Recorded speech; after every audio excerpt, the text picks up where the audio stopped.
So because there seems to be some interest in this, I'm going to go ahead and do a video talking about, I guess, what we would call like advanced periodization or advanced programming for weightlifting. And this is really complex. In fact, this is more complex than I understand. So I'm going to do a very poor job of explaining it. However, it was explained to me very well, and I have tons of notes on this stuff. So let's just start off with the first part, is the fact that everything has to be individualized. No two athletes follow the same program. So even though we talked about these basic periodization principles, no one actually follows the same program. Everyone is roughly around that area, but they all have different things that they need to work on. And I know people have told you, oh, the ratios are bullshit. And no, they aren't. No, they aren't. They simply aren't. The problem with the ratios for you is that your technique isn't good enough. So, you have a 200 kilo back squat and your max snatch is 60. That's not because the ratios are bullshit. That's because your technique is not good enough for your snatch to be proportional to your back squat. Does that make sense? I hope that makes sense. So the point being here, when you look at the ratios for people who have their technique dialed in, they've been doing this for 15, 20 years, they aren't limited by technique. They're limited by strength. So as it was commented to me, I squat 300 kilos. And I said, well, do you ever max out? And he said, no. And I said, why not? And he says, because 300 kilo squat equals 250 kilo clean and jerk.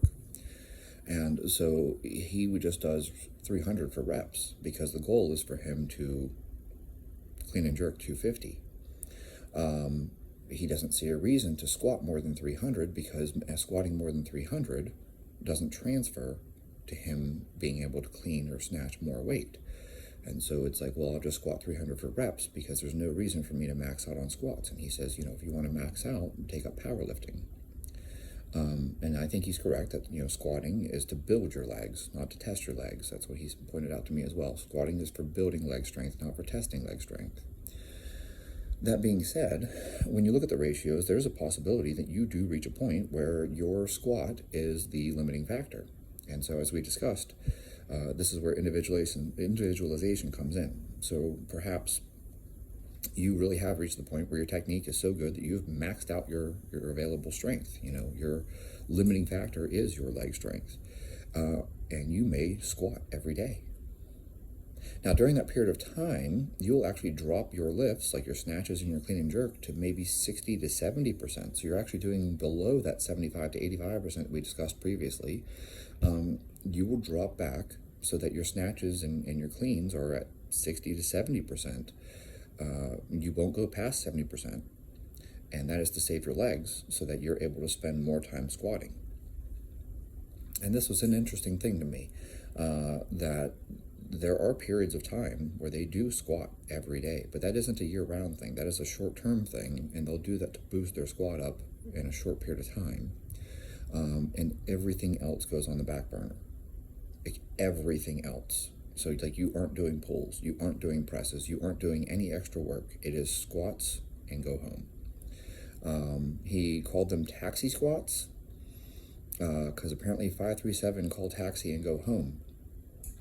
So it is a 5-3-7. You repeat this twice. So you take 80% of your max and you squat it for 5, then you squat it for 3, then you squat it for 7, then you rest, and then you squat it for 5, squat it for 3, squat it for 7, and your legs are dead and you go home. That's the whole workout. You don't do snatches and cleans on top of that. You don't do pulls and presses on top of that. That is the entire session. You squat very, very heavy and you get a ton of reps in. That's 30 reps at 80%. And then, obviously you'll progress forward where you add weight to the bar the next time, and you are going to try to do the same 5-3-7 workout with more weight. And each time you come in, you try to add more weight. So you aren't just coming in and squatting the same weight over and over and over again for 30 reps. You are trying to force it. And yes, you may fail on that last set of 7, but the goal is to get 7. If you don't get 7, you repeat the weight. So let's say you squatted 100. You did 5-3-7, 5-3-6. Well, guess what? You're going to do 5-3-7, 5-3-7 again, so you come back and do 100 again. And this time you got 5-3-7, 5-3-7, so now next time you come in and try to do 105 for 5-3-7, 5-3-7. And And, if you get 536 again, then, or 535 for that matter, then you have to repeat 105 again. And this is a very grueling thing. No one wants to do this. You feel awful. He said it's terrible. People get injured doing it. This is like the high risk area. But the point of it is that it's short term to drive your squat up. Outside of that, they typically only squat twice a week. I thought that was surprising. But I should say they only squat heavy twice a week. So, twice a week they're doing heavy pulls. Twice a week they're doing heavy squats. And, then they're doing heavy presses and push presses and other movements to build strength. But the point being that they aren't, you can't do weightlifting where you don't squat every day if you think about it. Because you're either doing snatches, which is an overhead squat, or you're doing, cleans, which again is a front squat. So they only back squat maybe twice a week. You may front squat every day, but they only back squat heavy only twice a week. I thought that was interesting too, and he said the whole point of that is just to save your legs, because you can move so much weight in a back squat that you will fry your legs and it will negatively impact the rest of your lifting. But back to this point here, there's an individualization to all of this. So if your squat is the limiting factor, then you have to get your squat up. If your deadlift is the limiting factor, you have to get your deadlift up. If your snatch balance is 200, but your best snatch is, 120, there's no need for you to ever do snatch balance ever again. Well, I shouldn't say ever again, but there's no need for you to do snatch balance anymore. Your snatch balance is way past what you're snatching, so you should spend your time snatching. If you get to a point where your snatch is 200 and your snatch balance is 200, now you need to work on snatch balance again. Does that make sense? I hope that makes sense. It should make sense to you. You are going to work on your weak points. And so in a weird way, the whole conjugate system, West Side, all that stuff talking about working on your weak points, that's exactly what the weightlifters do as well. They work on their weak points. It's just different exercises to move those weak points. So, for example, if you know that your, squat needs to be 300 for you to hit a certain lift, then you need to get your squat up first, if that's a limiting factor. But meanwhile, a lot of you out there probably didn't come from a weightlifting background. You didn't start at the age of 10. And so for many of us, we had tons of strength coming in. I look at myself.